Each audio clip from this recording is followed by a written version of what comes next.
காணாங்கத்தை மீன் குழம்பு, நல்லா ஃப்ரெஷ்ஷான மீன், அப்பயே நல்லாயிருக்கும்.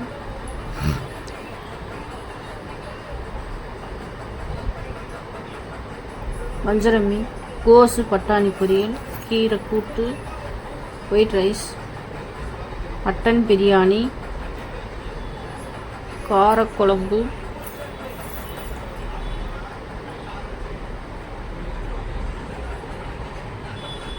மிளகு ரசம், வஞ்சர மீன் வறுவல், அப்பளம், தாமரைத்தண்டு வறுவல், தேங்காய் எண்ணெய். தேங்காய் வாங்கிட்டு வந்து பொடிசாக நறுக்கி நாங்கள் வீட்டிலே அரைக்கிறோம். தேங்காய் எண்ணெய், நல்லெண்ணெய், கடலெண்ணெய், அந்த எண்ணெயில் தான் நாங்கள் யூஸ் பண்ணுறோம். எவ்வளோக்கு எவ்வளோ நம்ம வீட்டில் செஞ்சு யூஸ் பண்ணுறோமோ அவ்வளோக்கு அவ்வளோ நல்லது.